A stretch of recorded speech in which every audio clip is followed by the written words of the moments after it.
Beginning audio log. This is Dr. Kyle Hay on day 34. After discovering the specimen has yet to be catalogued with any specific designation despite recurring events. The subject or specimen or artifact appears to be in a default state right now.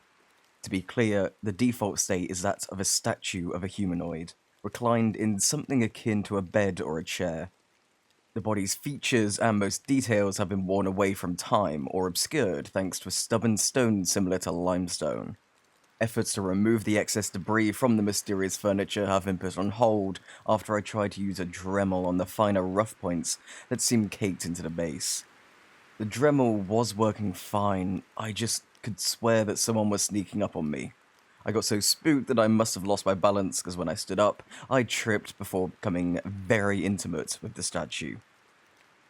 Over a month in and I finally make my move on you. You must have swept me off my feet, eh, gorgeous? Specifically, I ended up injuring my face on the right shoulder of the statue. Only minor lacerations to my face. In an effort to reduce my impact, I could only use one arm as I was still holding the Dremel in my other hand and didn't want to damage the statue nor myself. Now that I think about it, I must have looked like I was holding onto the specimen for comfort while resting my head on its shoulder. Nothing in the stone indicates potential threats of dormant spores, bacteria, nor a necessary blood offering to rise from an accursed slumber. Too bad, too. I kinda like that trope. In any case, I just scrubbed my face to be sure. When I faced the statue, I was sure I saw a change in the statue's texture and coloration. It was only for a moment, but it was long enough to get a better idea of how the statue used to look. Maybe it was a stroke of genius, or a supernatural event, or an actual stroke. When I tried using the Dremel again, I got the sense that I was causing the... We study anomalous entities all of the time here. There are plain-looking objects that bend the laws of physics, monsters that surpass our greatest nightmares, and things one could mistake for actual gods. So I am well aware that anyone who works here starts to see strange things where there are none. The turnaround rate here would be insane if people lived long enough to quit, so I'm aware how this sounds. But I feel like the statue isn't fond of loud noises. I will run some tests, but I would like to include that this feels eerily familiar to why we are investigating that hotel in the first place. Odd hallucinations, feeling like you're being watched, and unusually compliant tenants regarding noise control. I know that wasn't the big reason that place was investigated, but I've yet to witness properties being displaced. It's strange, though. I don't feel like I'm in any danger. End log. Beginning audio log, day 38. I've made a significant discovery. The object is, without question, anomalous. When I returned to the object, I had an overwhelming feeling that it wanted to wake up. I think that is why noise bothers it. I know that sounds like speculation, but I was right. Instead of blasting an air horn in its ear, I tried shaking it awake. I think my graceful tumble into the statue stirred its consciousness, because when I shook it, the stone began to smooth out and soften until skin appeared. The subject is, as I thought, asleep. Only the head seemed to be fully released for now, but they look so peaceful. Oh, and I suspect it possesses limited influence on the noosphere. Whether or not this happens only while they're asleep is unclear. I'll keep you posted. I mean, end log. Day 39, 8:29 in the morning. Just listen. Sorry about that. I almost forgot there's more to my job than just staring at you. That sounded creepy. Yeah, so for the sake of this recording, I'll just dictate what you're doing. Is that okay? Good. The entity's upper half is now exposed and they're conscious. It seems that their eyes and vocal cords aren't fully functional yet, but their capacity to hear is extremely heightened. They're fantastic at pantomiming responses, so I will translate everything for later review. So, we've already covered that your name is... and that you're not nearly as old as I thought. You look amazing. Sorry, I got a bit excited there. Speaking of which, would you like me to get you a shirt or a blanket to cover yourself? I'm just gonna go grab one anyway. The subject seems very composed and very confident with their body. Social oddities seem to have little effect on them.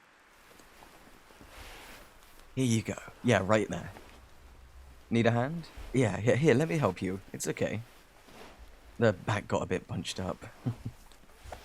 Right, thank you.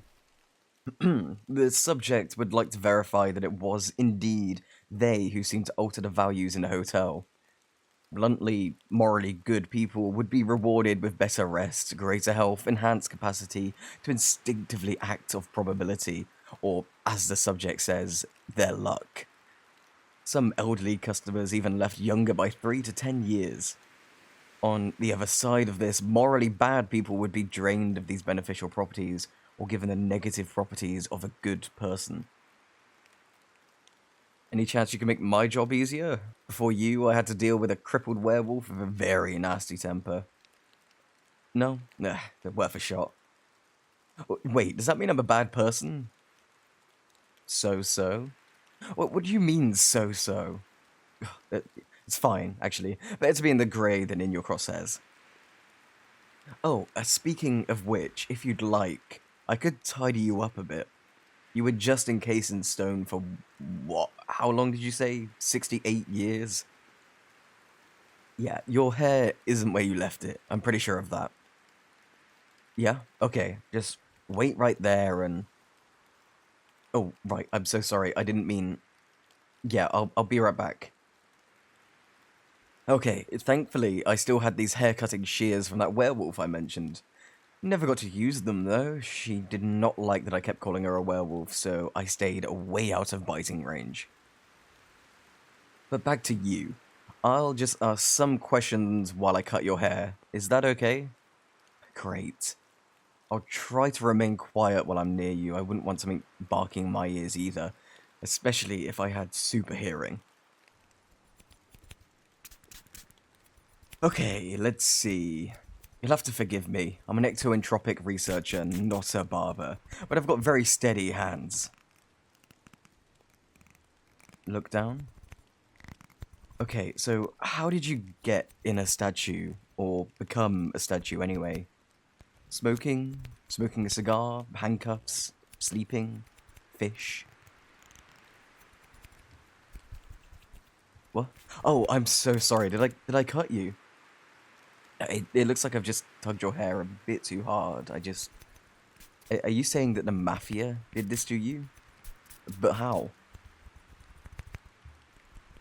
Oh, and without any good people around, you couldn't affect them.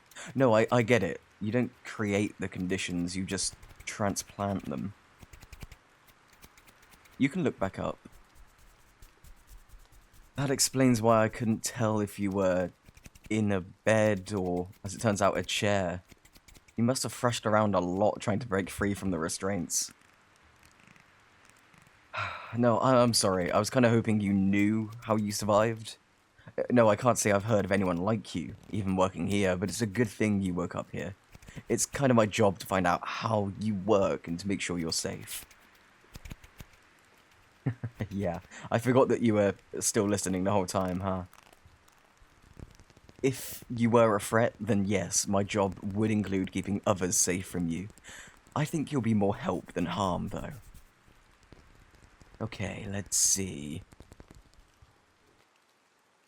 I'm gonna have a hard time keeping my eyes off you. Because you're such an interesting subject. And it's my job.